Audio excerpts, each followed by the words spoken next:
ఒకటి గమనించాలి, గత ప్రభుత్వంలో లీడర్షిప్ అనేది కుంటుపడే విధంగా మాజీ గౌరవ ముఖ్యమంత్రి కేసీఆర్ గారు ప్రవర్తించారు.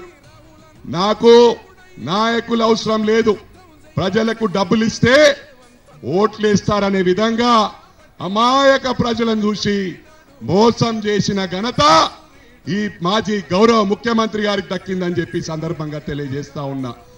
గమనించాలా, 10 సంవత్సరాల నుంచి ఇగో డబుల్ బెడ్రూమ్ అంటూ నానబెట్టి ఎవరికి ఇచ్చిన పాపాన బోలే.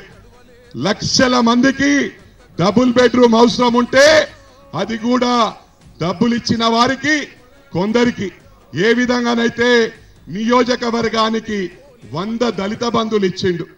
ఒక్క నియోజకవర్గంలో గ్రామాలు 200 గ్రామాలు ఉంటాయి. మరి మన దగ్గర చూస్తే నా నియోజకవర్గంలో 5,12,000 మంది ఉన్నారు.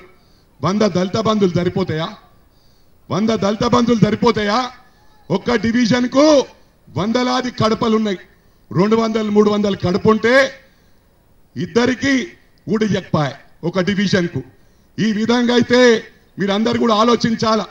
దళిత బంధు ఇచ్చినాము, ఈ బంధు ఇచ్చినాము, మైనారిటీ బంధు ఇచ్చినాము, బీసీ బంధు ఇచ్చినాము చెప్పుకోవటానికి తప్ప ఇంకొకటి కాదు. ఇలా లక్షల కోట్లు అప్పు చేసిన ఘనత కూడా ఈ గౌరవ మాజీ ముఖ్యమంత్రికి దక్కింది. మరి అదే కాకుండా వక్ఫ్ బోర్డు భూములు స్వాహా చేసిన ఘనత కూడా వారికే దక్కింది. అసైన్మెంట్ భూములు బెనామీ పేర్ల మీద పాస్బుక్లు ఇప్పించిండ్రు.